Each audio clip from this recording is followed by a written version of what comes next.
And what I do is we explore old ghost stories, and we look at kind of all the stories. If you grew up down here in the South, whether it was Virginia, Mississippi, Louisiana, something like that, your mama probably told you something great. This week's guest is a really fun Halloween special. Some of our episodes are a little more emotional and some, kind of more intellectually serious. So I wanted to give us a really fun. The more I do this and the more stories I hear, the more confused I am, the less answers I have. She supposedly practiced voodoo, and she was like the healer, the midwife for the community, helped the community out with a lot of these things. A very isolated small community. You can only get there by train or by boat to this little community. And according to the legend, according to the ghost story that's kind of popped up over the years, was that she cursed the town. When you tell ghost stories and you look like this, like I do, and look like that kind of, haunted tour guy, you hear everybody's weirdest day. 9 times out of 10, you hear these stories and you can be skeptical, but there's always that one. And there's this like 1% of what I hear and what you learn that you just cannot discount. And it kind of eats at you, and there's just no way to get there. So. Hi, everyone. I have a really fun guest today. His name is Bryanne Schexnayder from Southern Gothic. So, Bryanne, tell us about yourself. Awesome. Well, first of all, thank you for having me today. I am Bryanne Schexnayder. I do a podcast called Southern Gothic, and what I do is we explore old ghost stories, and we look at kind of all the stories. If you grew up down here in the South, whether it was Virginia, Mississippi, Louisiana, something like that, your mama probably told you something crazy, right? And so we go and we find those stories, we look for them, look them up, and then kind of go back into the historical context of it and check them out and tell those stories and look at the history. So it's a lot of fun. That does sound like a lot of fun. So what got you interested in this in the first place? Sure. Well, I guess most people kind of get into the paranormal and this kind of world because they have their own experiences. And I did not actually what got me into it.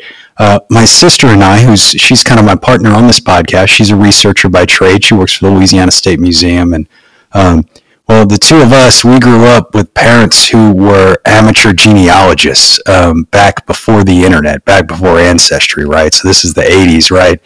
And they used to drag us to cemeteries as kids, all up and down the Mississippi River, looking for ancestors. And you remember those? What was it? The crayons and wiping the front of the tombstone and taking pictures and doing all of that and going to libraries and looking at microfilm and microfiche. So we grew up in kind of these weird places, and because of that, I don't know what it is. I've always kind of loved that environment.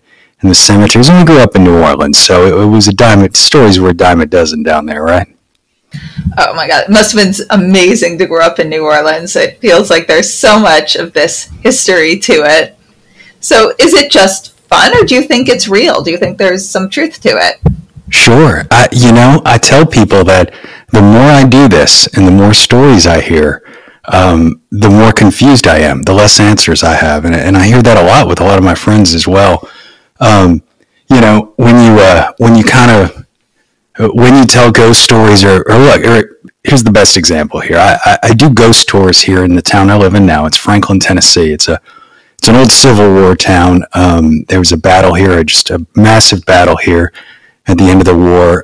It was within 5 hours, 10,000 people died, went missing, or were wounded in 5 hours, and just massive casualties. So of course there's a lot of stories and a lot of folklore around here about that. And the town itself looks very much like a Hallmark town now, right? They literally film Hallmark movies here in Franklin, Tennessee, on the little town square out there. And so it's got this really, like sweet Disney-like vibe. And what I've learned is when you tell ghost stories and you look like this, like I do, and look like that kind of, haunted tour guy, you hear everybody's weirdest day.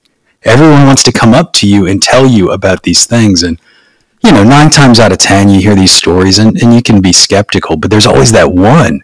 And there's this like 1% of what I hear and what you learn that you just cannot discount.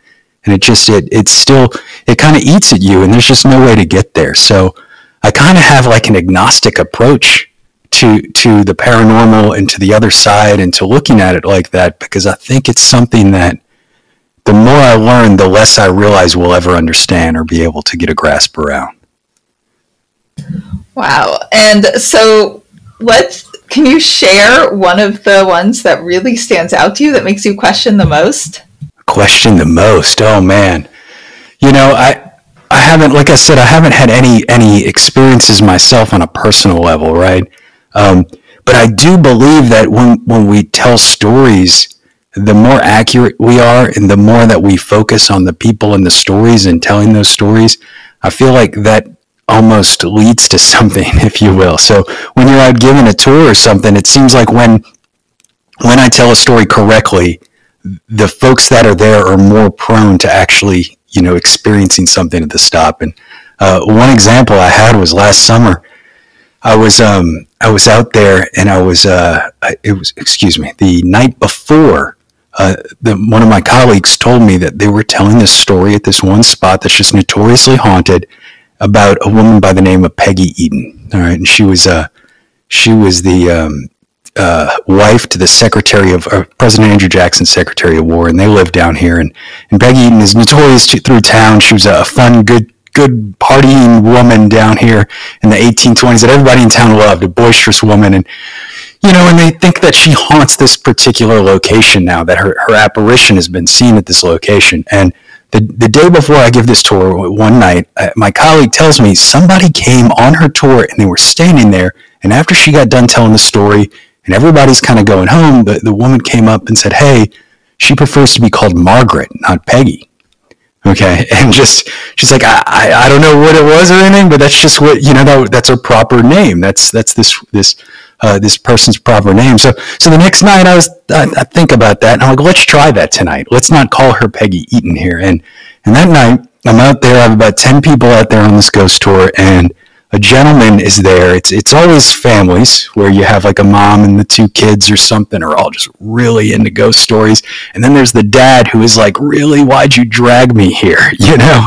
And and this one particular night, this dad's there, and he's very, he was a nice guy and all, and he's like, I'm skeptical, I don't believe it. And we were showing him some videos, and the whole time just kind of ragging on us. And we get to this last spot where the story is, and I decide I'm going to use her proper name tonight. We're going to tell more of a story. I'm going to talk more about Margaret Eaton tonight, tell more of her story tonight, and try and be a little more accurate since we had this thing happen yesterday.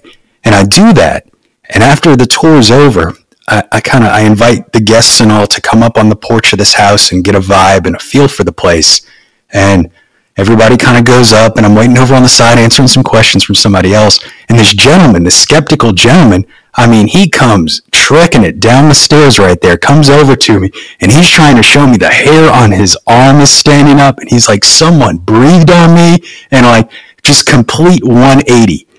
And I feel like a lot of what I experience with stories are things like this, where when you lean in and you really try and talk about a person as a person, when you really tell a story from humanity, then you're more likely to get some of this crossover into where we are now.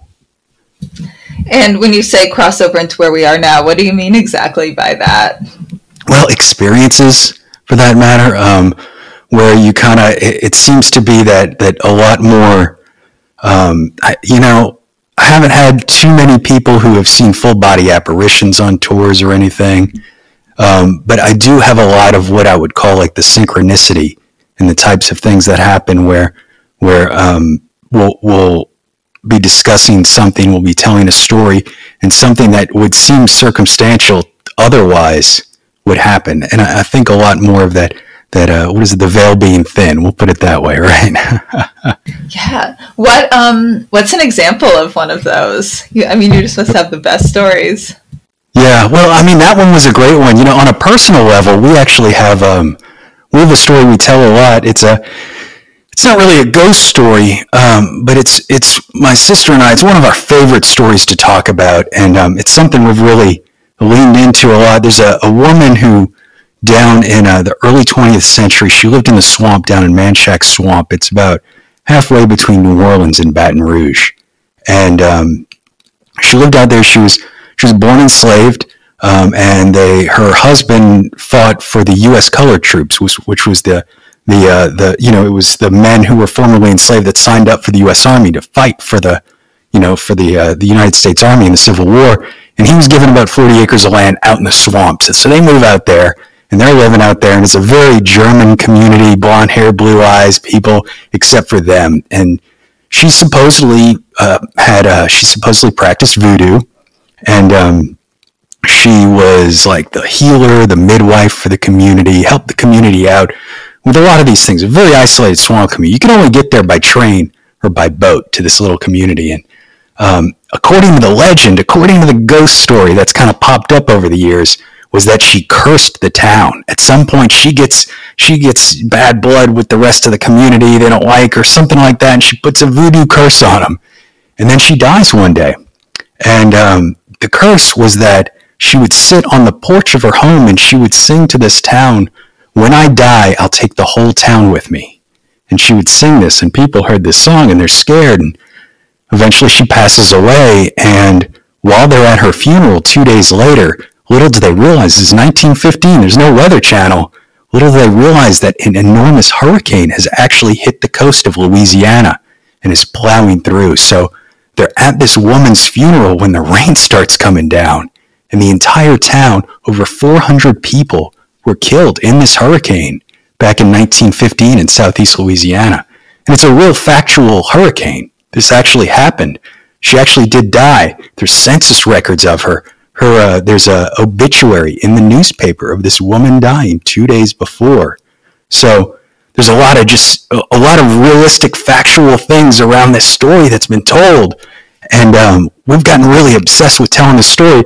And the more we talk about it, and the more we focus in and look at her, and we try and decide, like, was she really bad? Was she really cursing the town? What can we talk about her as a person and as a human? And we do that. The more we do that, the more kind of strange occurrences have happened. And my sister and I talk about how, Julia's looking out for us sometimes. For one particular instance, my sister actually wrote a journal, an article for a journal on the supernatural, and she decided to write it on Julia, wanted to tell more people. And it just so happened to be that this journal is getting published back in 2021 at the end of the summer, and this is hurricane season. Okay, and she's living down in New Orleans, and she finds out that this article is getting published, and sure enough, right the same day the article's getting published, she's actually planning to go stay at my parents' house that night because Hurricane Ida is actually about to hit Louisiana coast that night. I was back in 2021, and Ida wasn't horrific. It wasn't that bad for the city of New Orleans, at least. They lost power for about 2 weeks. But my sister, she joked even before. She's like, I need to light a candle for Julia tonight when the hurricane comes through, have her protect us. So Ida plows through the city of New Orleans, and the next day my sister goes to her house, and she kind of checks the backyard, and everything seems okay. And this giant oak branch, she had this huge oak tree behind her house with just enormous waist-size oak branch, fell about 6 inches from her bedroom. And so, we kind of have this running theme. We believe that the more we talk about, in trying to correct some of the bad stereotypes of Julia Brown, the more she's watched out for us in a lot of senses because of that. So I'm a firm believer in that a lot of the folks in these stories will look out for you, and will come around more if you really tell their tale correctly. And do you know what I would immediately, because I like to go investigate, do you know if people in that hurricane in Louisiana, were there frequently hurricanes around that time? Was that a typical amount of people to pass away in a hurricane at that time? That was the worst one recorded at that point in time. So it was hurricane season. So, it was, you could expect hurricanes to hit. It wasn't necessarily that abnormal. But it was definitely one that hit. It was one that hit with such kind of the direction and the force that really came through and was able to cause pretty massive destruction. So you don't see, if I understand, my hurricane history isn't the best, but I want to say that there wasn't one quite as bad until the 60s that would have hit, that would have kind of taken out. It was probably the last one before they started giving hurricanes names. at that point. Yeah. Or girls' names is what they give them now, Right. And were any of the other towns badly affected, or mainly just that one town? Sure. Yeah, no, I mean, other towns, there was destruction all through its path there. But Frenier itself, the town where she lived, I mean, it was utterly decimated. Only 23 people survived. Some folks were able to go and get on the train and take the train out. They say that there were people, when the stormwater was coming up, says that people were clinging into the trees to try and not drown out there. It was so bad. And Frenier itself, it's never been rebuilt or anything. If you go out there now, there's a swamp tour out there, and there's a couple of cool like seafood restaurants that are out there. But it was never able to be rebuilt, so it's kind of considered like a lost community out there, where it is now. So that's a pretty cool story.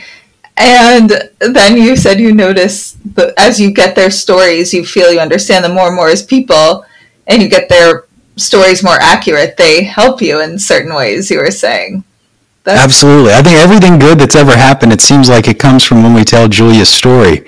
I've even had a couple of good things with our business here with Southern Gothic. I've had some people contact me. I had somebody contact me about a little over a year ago, contact me with this kind of business collaboration or opportunity. And sure enough, I asked him, I said, well, how'd you find us? And he's like, oh, well, one night I was just, messing around on YouTube, and YouTube just happened to serve up that Julia Brown story to him as the next video on the list that he was watching.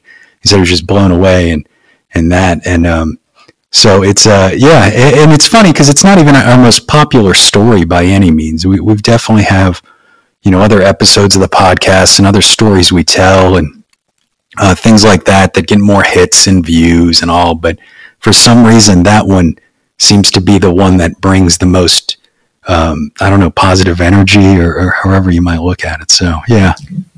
Do you think then that maybe that would be evidence maybe that one's more real, and are there ones that you tell that you think are probably urban legends but are still fun stories? Oh yeah, a lot of them. I think that in what we do, there's a lot of preoccupation sometimes with people will kind of go to a house and they want to really pinpoint that the paranormal activity in the house has to do with something bad that happened with a historic figure there, right? And it just seems to be like a common, and I think in a lot of ways that's like our natural, desire to make peace with the past in its own way, to kind of have a relive these certain elements of the past in a safer way. So a lot of, I would say a good bit of the stories that we'll uncover are really, they kind of live in that realm. They kind of are just tall tales. We break down a lot of them in the episodes and talk about what's fictional, what's real, what isn't. Some of them are, they in many cases, because I do stick to the South, culturally, there's even elements and archetypes that'll happen that you can even pinpoint when the ghost story was made. So depending on what was going on in a certain time frame, you might see there's a really popular trope. Everywhere there's a really popular trope about dead brides. It's just inevitable that there's always a ghost story with a young woman who is always, either the husband stands her up at the altar, the husband is murdered, or something happens before they can get married, or she doesn't want to get married. And inevitably, she either commits suicide or spends her life mourning. These poor women have to mourn these men forever, right? But it's a very, very typical, that's a very typical trope for like an early 20th century Southern culture. And we see these kind of over the course of everything. So it's sometimes it's hard to discern which ones really are 100% authentic. This really feels like what it is. And what I guess I get to with something like Julia is when we're able to really pick apart the fictional pieces and get down to the person and their experience. That's when it feels like, we really get to the meat of of what, those people's souls were, who they were, and the humanity behind it. Yeah. So I'm curious with the, deceased bride story, where do you think just that specific one comes from? Is there one sort of real story that happens that gets spin off? Is it frequent? Yeah, just as an example of one of the urban ghost stories that in the original origin, you think? I mean, there's a lot of old Scot-Irish stuff about the old, there's definitely dates back centuries. I can't pinpoint, one particular tale, but it's almost taken on a life of its own a lot of ways. If you've ever heard the Lady in White stories, it's kind of an offshoot. Do you want to share one of those just for fun? Yeah, I feel like we've all heard. Yeah, totally. It's always fun to hear. Tell us your favorite. There's one out in Arkansas on Highway 365, and it's not even really related to a specific person, but people just say that they see this woman in white walking up and down Highway 365 out by Little Rock. And just a traditional tale. And they always talk about out in the 70s is when it was most prominent, where, a gentleman was driving down the road. He, of course, sees this woman in trouble, and she looks like she had been through something, looked like she had been injured, and was just ragged, maybe a little blood on her, or something, just like she had gone through something. And, of course, the gentleman decides to pull over. He asks the girl, do you need a ride or anything? She gets in the car, of course. They drive down the road, and she tells him, take me to my dad's house down the road here. So he starts driving down there. And, of course, as soon as he goes and he pulls in to the driveway of this gentleman's house, he looks back and realizes this woman's gone. She's just disappeared. Now, depending on how you tell the tale, some people say that, at this point when he invites her in the car, maybe he gave her his jacket or something, right? And what does he do? He looks back and realizes his jacket's laying there without anything. Or maybe he gave her her jacket and he went up to the front door of the house and he knocks on the door and says, hey, I just had this experience. This woman was in my car and she told me to come here. And he describes her to the gentleman, and the gentleman is like, I can't believe what you're talking about. You just described my daughter. And she just passed away in a car accident, X number of months ago. And, and sometimes people say that the gentleman from that point forward, what he'll do is he'll be so invested in what just happened to him and so freaked out, he might drive over to the cemetery where she's buried. And a lot of folks say when he gets there, that's where he finds his jacket. He gets to her tombstone, and there's the jacket sitting there. So there's all these different variations on that classic Lady in White. And the dead brides are kind of like the southern twist of it, And I think a lot of it has to do with just this general, what a wedding day represents as this being like a southern princess on that day. This is a royalty story type. This is supposed to be this grand, beautiful day that's life-changing in a positive way, and everyone's celebrating. But in a split second, something happens, and that's where the tragedy and what in the stereotypical sense, or maybe in reality sense, what would cause someone to want to haunt eternity other than this horrific tragedy happening, right? This thing to mourn over, this unfinished business. So those Lady in White stories are everywhere. I mean, you can find them in all the towns all over the world. I feel like I heard them more, not so much since studying all this, but telling ghost stories as kids. You always hear one like that. Do you think there's any truth to that story, the Lady in White? I don't know. I've heard, depending on where you go, I know that the Arkansas one's really popular, but there's never really a name tied to it, right?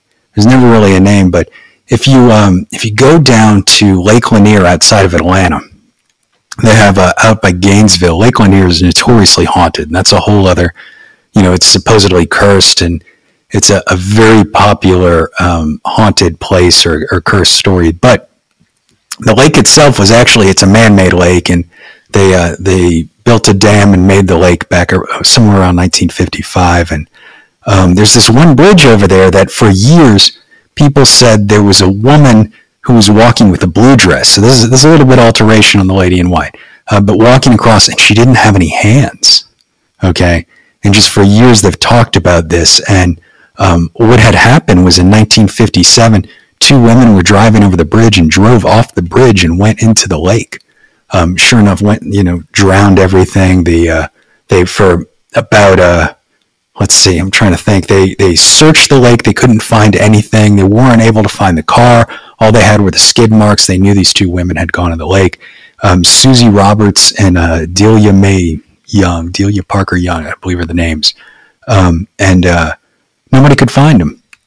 About a year later, one of the women was found, actually, a fisherman found her. She had floated to the top of the body. And then over the course of the following years, they saw this woman in a blue dress crossing this bridge over and over again, kind of that classic lady in white. People just saying this apparition.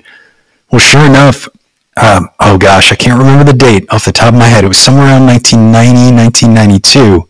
They're dredging the lake because they're gonna make this bridge larger, extend this bridge, and they find the car, and they find the woman down in the car, and she didn't have any hands. That it had deteriorated. So a lot of folks believe that this is what that was, as she was continuing to walk across the bridge, trying to get folks to come down and find her. So there's always stories that do tie in reality with that, but it is a classic trope for sure. Absolutely. And is that a true story then, that where people there's evidence that they were seeing her, the woman with no hands, and then the car was found? This hasn't become an urban legend. There's actual evidence that people were seeing this. Well, I mean, I don't know if there's evidence that people were seeing it. Enough people had talked about it, so it kind of had entered, and those women were real. This really did happen. So I actually been down there and visited their gravesite down there in Atlanta.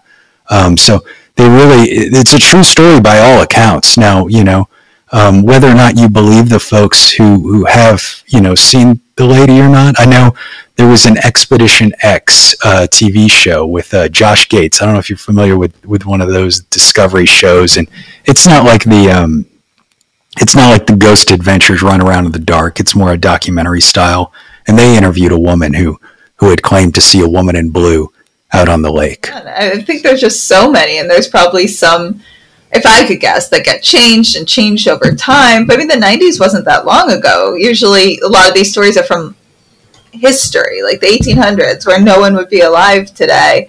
Right. And I would guess that there's probably some that have aspects to truth, and then some people play on them, and they get kind of like telephone, stories change over time. That's exactly how it works. Yeah. And some probably get more exaggerated, or maybe out of like 5,000 people, one is a medium and had a story, and then other people start building on that and thinking they've had experiences too, and That's exactly, and that's a lot. In telling you the story about Julia Brown earlier, about how we've been able to trace all these records, and like you're saying with the game of telephone, of we found an obituary that came out a few days after the hurricane and everything, and it didn't mention voodoo or anything. It said she was a beloved member of the community, and everybody came out to her funeral.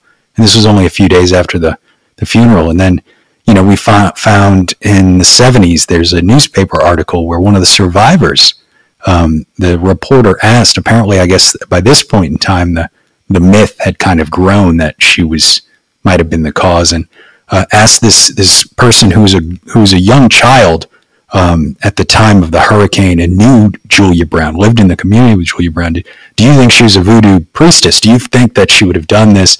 And the woman, knowing her and knowing of her reputation, said, "Oh, no. If anything, she predicted that the hurricane, she was warning us, right?" And then you kind of get through the 70s and you start getting into the 80s, and all of a sudden we have the haunted tourism industry, and that comes up. And I think somewhere in there, folks doing swamp tours needed to make her a little scarier, and TV shows started coming out, and we had a TV show came out, and really they really put on the full stop, the really evil voodoo thing.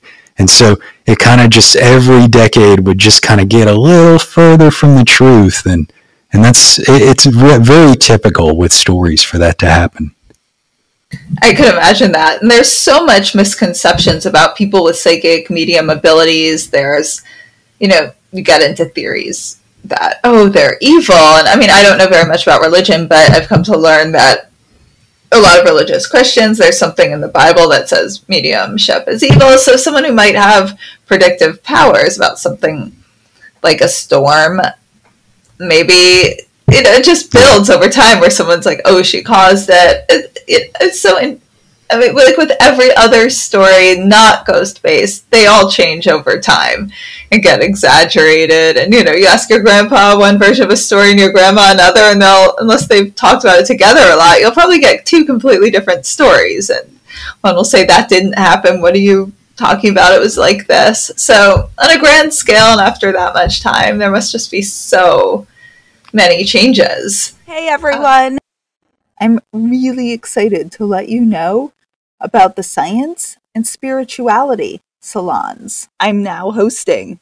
During these intimate events, a scientifically verified psychic medium will give all of you readings, and I will give a talk on the science and evidence that changed my mind about an afterlife. This will also be an amazing opportunity to get to meet some of you in person or virtually, and to share more about all the science and data that transformed my worldview and got me through my worst days. These can be hosted in your home, in a nearby cafe with a private room, or they can even be virtual. I've hosted a few already, and they were really special, fascinating, emotional, evidential. So if you're interested in getting a small group together over dinner, brunch, drinks, coffee, to learn more about the science and to get evidential medium readings, send me an email at hello@wtfjusthappened.net and put science and spirituality in the... First of all, you said you do this with your sister. Has she ever had any paranormal, quote-unquote, inexplicable personal experiences? I don't know if she's had one that's entirely personal, but I mean, she's a full-on believer. She lives in a house that my grandmother owned, my grandfather built, and she's just got all kinds of weird stuff that she talks about at that house for sure. And sometimes I don't know if she's joking or she's, making it a joke to deal with it on a personal level, but no, she's definitely, she is more of that type. I still enjoy going to ghost hunts and things and going out and visiting a lot of haunted places and trying to find it. I want to see an apparition, right? And I want the full experience like some of these things have described. And she is enough of a believer that she's not really interested in chasing it. We'll put it that way. Was she always a believer, or was getting into this changed her? I think so. I think so. It, growing up down there in New Orleans, it's pretty thick down there. You make peace with some of the weirdness for sure. Yeah, I visited New Orleans. I loved it. You could feel that sort of mysteriousness in the air. And, okay, so how do you find these stories, and how do you curate which ones you choose to talk about?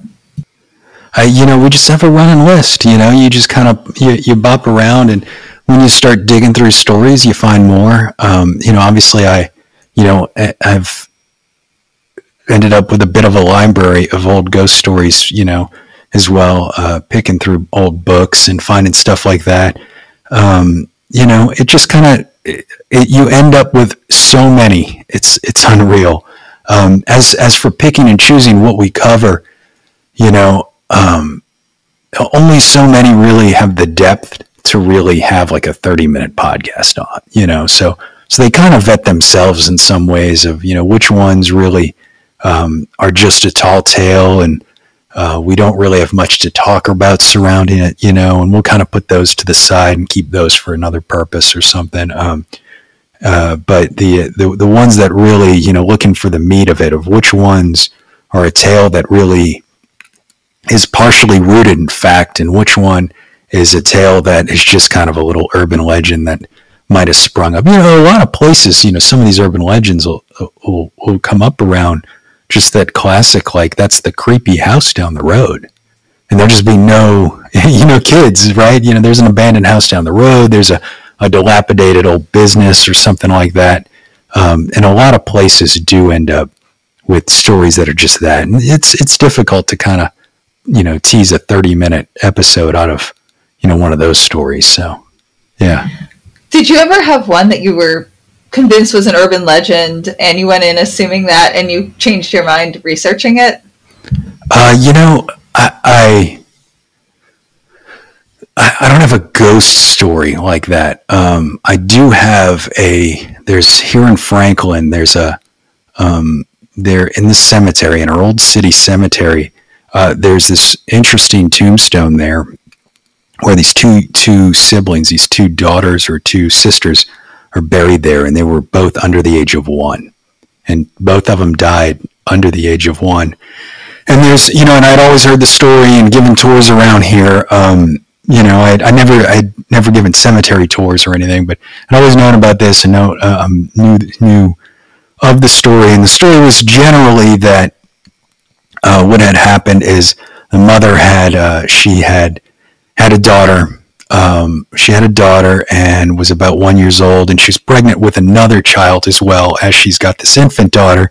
And, for some reason, I can't remember what it is. Obviously, this was antebellum South, so there was a lot of illness, a lot of things. And the daughter passed away, got sick and passed away somewhere around the age of 1 when the mother was pregnant with another child. Well, when, she has the other child, she's deeply depressed and, has, what we now know as postpartum, and just really struggling with taking care of the baby that comes around. And so one of her domestic enslaved people that are working in the house basically becomes a nanny.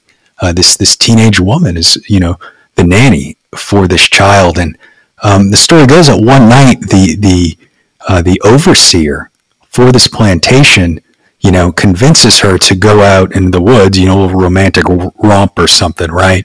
So and tries to convince her, right, to come meet me out in the woods. And of course the woman, the nanny protests at this point, I'm going to take care of the kid or whatever. And the guy says, oh no, I know where the master of the house keeps the laudanum, which is essentially like a type of poison or something. Or I don't want to call it, it is poison in its own way, but it would be essentially what he was recommending was for her to take this and put this on the gums of the baby. The baby would fall asleep, like the way, like I guess our grandparents' generation would say, put a little whiskey on or something, that kind of, and it seemed innocent enough at the time. But unfortunately, she put too much on the baby's gum and gave the baby too much, and the baby passed away. And so we have this really unique tomb, or this burial plot here in our old city cemetery with this beautiful epitaph that's a poem for these 2 young girls that were buried here.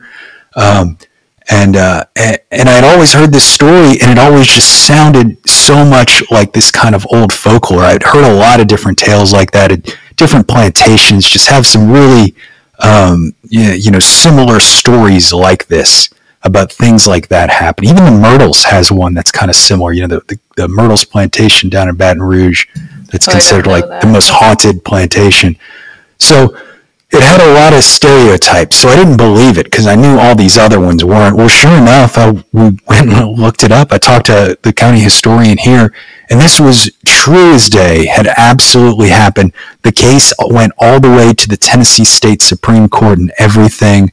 The overseer went to jail. It was absolute fact in every way, shape, or form. And I had been really convinced. I thought it just fell into this stereotypical, kind of ghost story, and that's what I'm convinced cemeteries really are, is what's wonderful about them is less that kind of romantic aesthetic and more that there's this lifetime of stories right there for you that are true, for everybody to talk about. So yeah. And if you think of plantations, I could see, this is getting a little into some of the theories of parapsychology, but if there's imprints of energy, so much darkness and brutality and cruelty, as right. A Jewish person, I can only think they would have probably similar energies to what you feel in the Holocaust, and it just so much brutality on these plantations and mistreatment of people. There's got to be some,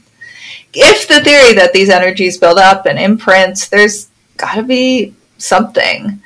And I actually want to ask you, because your thoughts on this, the haunting versus apparition theory. Is it an imprint, like a recording, like when someone watches a YouTube video, if someone sees an apparition or ghost, versus is it an actual consciousness there, you think? Right. Like, the way I'm seeing you now and talking versus if any of you listeners are watching a recording of this. Those are two different things. And those are two theories people wonder about in parapsychology when a ghost is seen. Which one is it? What do you think, usually? Honestly, I don't know. I think this is where, if you would have asked me 5 years ago, I would have been able to give you an opinion. And now I struggle more because of it all.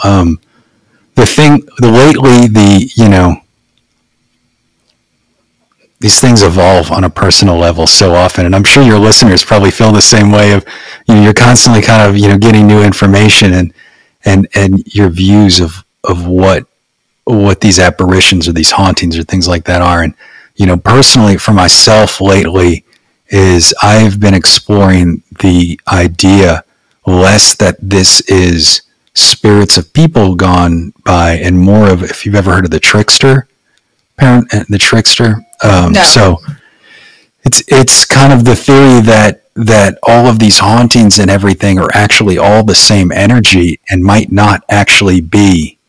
This is all the same energy and might not actually be an individual spirit who passed, but are appearing to us in a way that we can comprehend.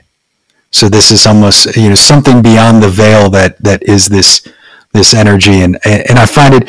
And again, this is another one just recently that I've been not toying with, but reading a lot more about of that concept of how that's why when we might go to a place that is a historic place, why we might have an apparition that we understand appear to us, and why we might think it's this story that we understand, as opposed to, what might have actually happened, right? And so when you if I take you to a haunted house, or a place where there's a story, and I tell you this story about this historic figure that shows up, or maybe we can smell the cigar smoke in the room or something like that. Well, this is a 300-year-old building, and there's no telling, just like a plantation, there's no telling what other type of things actually happen there that we don't have historically recorded that would be much more prone to have, that kind of, whether it's an imprint of the past or whether it's, that psychic loop or an apparition coming back to deal with trauma. We don't know about anything else that's happened in the building, but yet our ghost is the one thing we do know. And I find that kind of suspicious in its own way, and the way you're discussing, the way you've, brought up plantations is really, a great case for that as well, because when you go to a plantation, typically what you're hearing stories about the people who lived in the big house. You're hearing stories about the white people that own the place, when in reality, a lot of these plantations, they, they're better termed as, they're enslaved labor farms, right? That's really what they were. So you had this just trauma there, and why would we not be experiencing more apparitions or more of that, those type of ghosts when we go to a plantation, rather than, this was the daughter of the plantation owner who died from yellow fever or something like that. So lately I kind of, for myself on a personal level, that's been the kind of avenue that I've been, exploring or toying with. But, I have not closed a single door. I don't know about you. I don't feel like I've learned enough about anything yet to be able to close a door on any theory whatsoever about hauntings, apparitions, anything.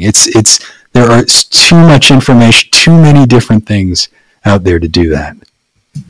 Yeah, I feel like I lean more towards some than others. I think it both can be either recording or a consciousness of someone who's passed. I think that's what I'm leaning towards, but I haven't really closed the door on anything either. If I could guess why it normally comes up, the story of, the enslavers is tragically, they were basically human trafficking, and history I'm trying to figure out how to say this exactly. History goes down and is told through the eyes of those who have the power. And I would personally guess most of the ghost stories that you hear are false. Most of the stuff that I have heard studying all of this is not the stuff that kids stay up telling at summer camp. And the stories get a little exaggerated, and the people in charge at the time are the ones who are writing the stories and talking about everything and in control of history. So my guess is, as stories went down, ghost stories were built around them that were not necessarily true. That is my guess. I could be so wrong. That doesn't mean I don't think some are true, but my guess is I would think very few are true, but they have a thread of truth to them. Does that make sense? I think I'm 100% there. Yeah, it's who has the means to tell the stories, who has the means to pass it down, who and who has the community to pass it down to, and that's why a lot of it does look the way it does, and that's why as we were talking about telephone earlier, that's why you kind of see the same themes over and over again as well, But I'll say in a lot of what I've learned over the years with really diving straight into just ghost stories and folklore, most things do start with some kind of kernel of the truth. It's just how people decided to deal with it. It's how people decided to kind of comprehend something they didn't understand, and that's usually where it starts taking off into the next realm. Yeah, and I also think when you see a lot of this stuff that I have concluded is most likely real, as I said, most likely, so same as you, I'm not 100% sure about anything, it has a subtle beauty to it, and what sells is more of the dramatic. Like, you've got to look back in the day when these ghost stories were started. You're studying more of overall the historic ones. We didn't have internet. People didn't have television. I don't even think most of them, they had radio, if you're going really back far. And it's just sort of similar to now. You can watch a beautiful independent film, but it's never going to get the viewings of reality shows, unfortunately. Right. So my guess is they take grains of truth, and the stuff that really stands out gets exaggerated because they're told by people. People like attention. So if someone tells this very subtle story, people would be like, oh, that's nice. And then someone exaggerates it, they get attention. And then, that would be my guess. And as time goes on, it blows up. And, it just makes me think of a bit of how people so much more enjoy the exaggerated. For example, psychokinesis, PK, mind's non-local consciousness, mind's ability to affect matter.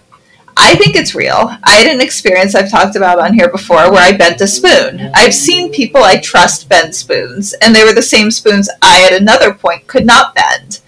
And then I went to a seance once to explore it. It was a carnival show. It was purely fake, sensational, but that's what people were paying for. If you were to do real PK, you might sit for 3 hours and maybe one or two little things would move. Maybe something would happen. Maybe a voice would show up in the air.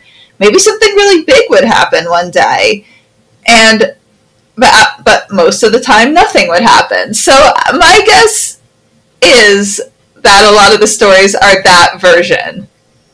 Does that make sense? Oh, yeah. I mean, that's a classic watching TV shows with ghost hunts now, right? I mean, you're talking about if you do a real ghost hunt, if you really are some type of paranormal researcher, you're going to go sit somewhere for 9 hours overnight, right? And they really, the TV shows compile it down to these couple little nuggets to try and make it, seem like something more is. But totally, I mean, that's exactly. And in modern time, we even see a lot of these older stories take on their own element because now TV shows with documentary TV shows and having these ghost adventures guys go to these places and, so they're adding new layers to what might have been an otherwise boring story and even go so far now as, you've even seen the impact that like podcasts are having on stories, and there's even, you know, that accessibility of these stories. So it's fascinating. I mean, it's absolutely fascinating for sure. Yeah. Yeah, and this doesn't just apply to ghost stories or paranormal. It's just how rumors, you can look at every rumor out there and every exaggerated.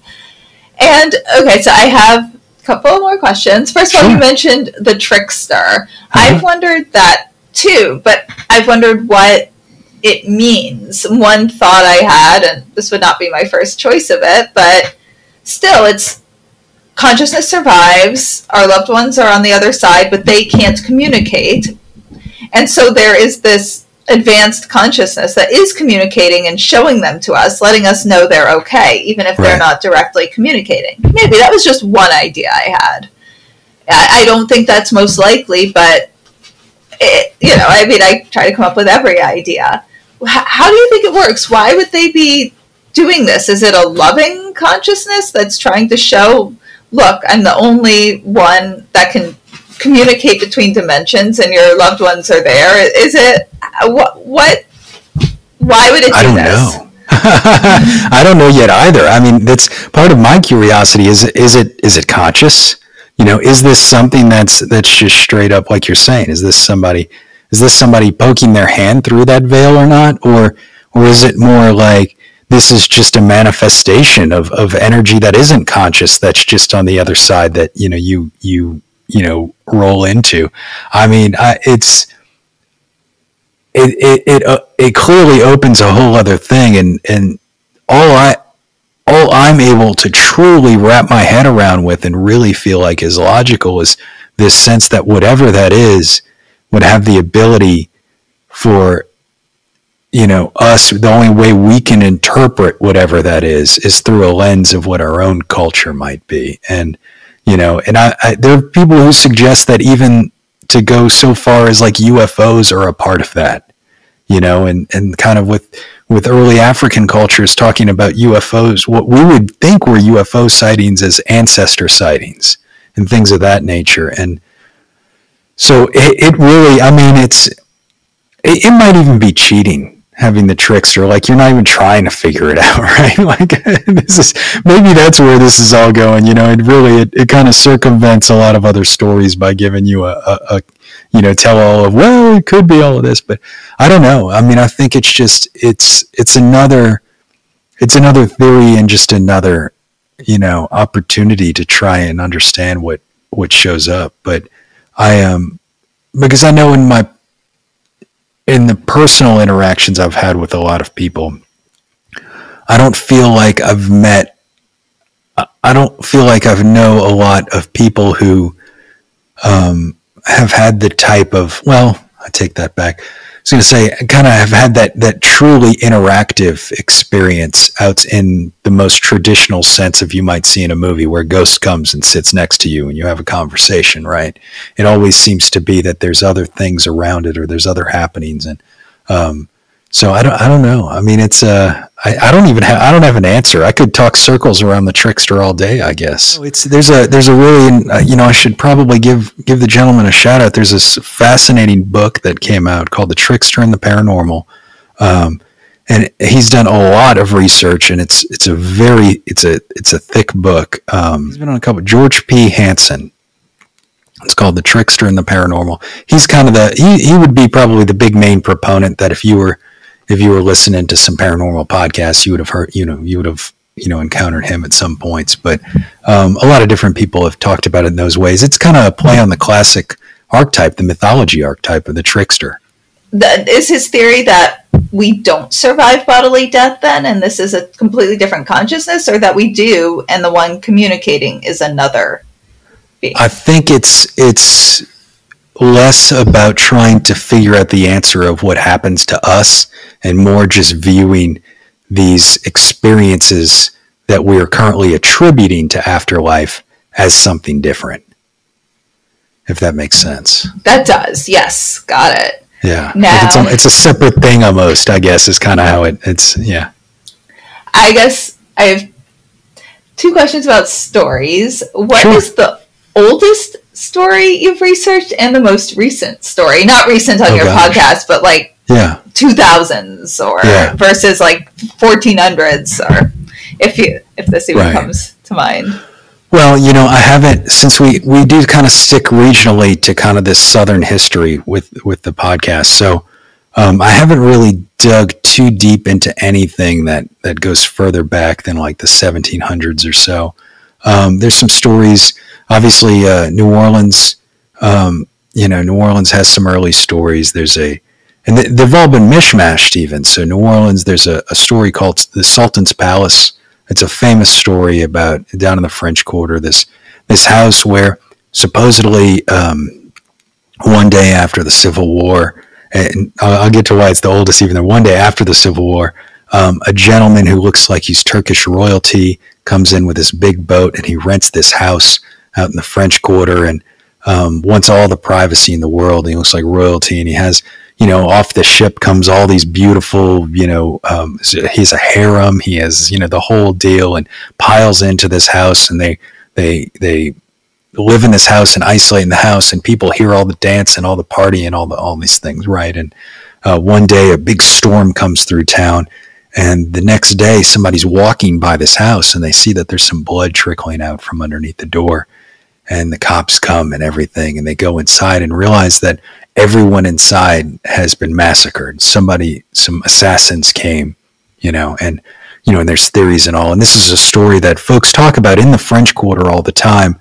But as we kind of looked back and started dissecting it, there were parts of this story that had been told as early as the 1720s, that there were elements of it. And the story itself is totally just hodgepodge of all these little New Orleans elements that have come over the years. But some of the earliest elements actually date all the way back to when it was a territory in 1721. And they're still kind of sticking around as little parts of this ghost story that we think is more recent.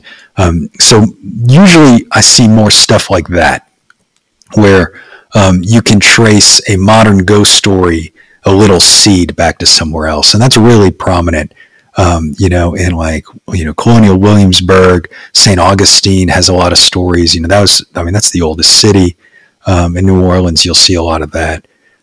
As for newest, so, when it comes, I struggle with telling newer ghost stories. I kind of have a rule where I try not to do any stories that, where the people involved died kind of after like World War II or so.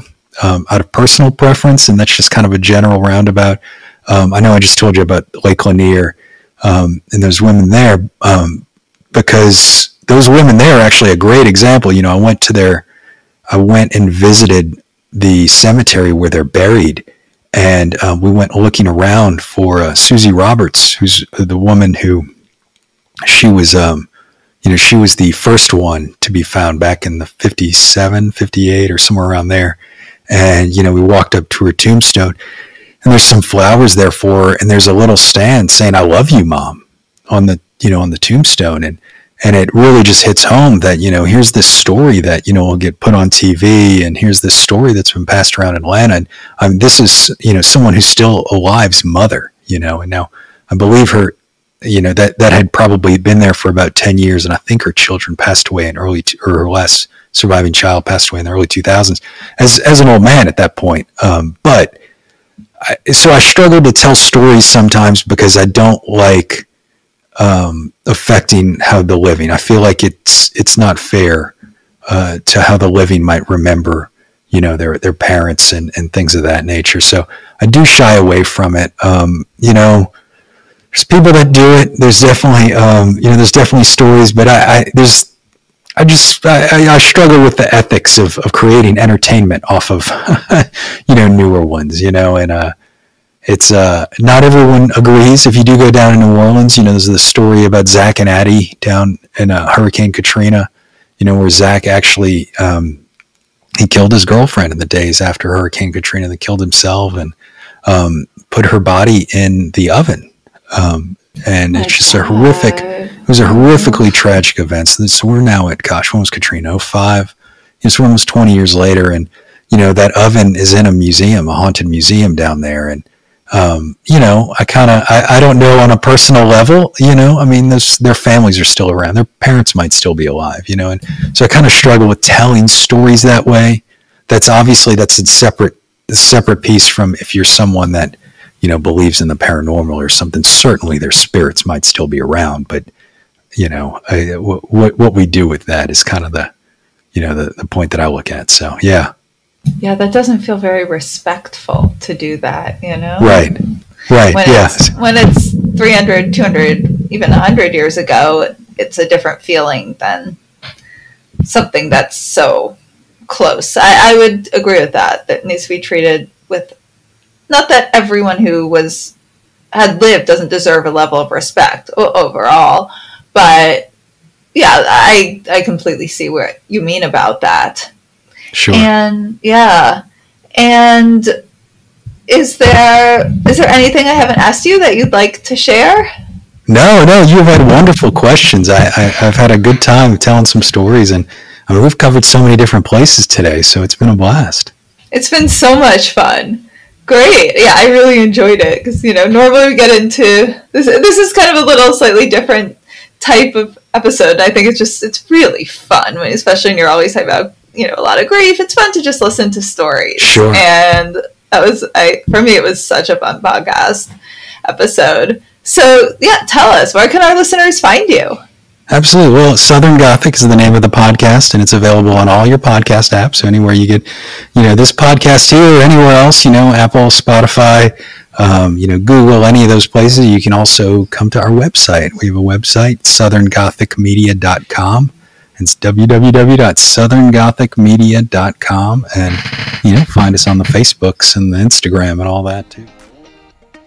To get more information on what the fuck just happened, go to WTFJustHappened.net. There you can order my book, WTF Just Happened, A Sciencey Skeptic Explores Grief, Healing, and Evidence of an Afterlife. You can learn all about how I came to conclude that there most likely is an afterlife, but you can also learn about the early stages of my grief and the amazing, fascinating people I met along the way. You can read about how much I harassed the mediums and scientists trying to get evidence to see if the mediums were cheating and see if what everyone was saying actually was true. You can also subscribe to our newsletter to stay updated on any new developments and any interesting new what the fuck updates. So if you enjoyed this episode, please rate and review us wherever you get your podcasts. It makes such a difference, especially for a new podcast like this one. And if any of you have had a crazy what the fuck yourself, have any questions, feedback, or just want to say hey, reach out on either Instagram at WTF_just_happened_, or email me at hello@WTFJustHappened.net. I love hearing from all of you. It makes my day hearing your stories and questions and feedback and all of it. And remember, you don't have to draw any final conclusions as you wonder, what the fuck just happened?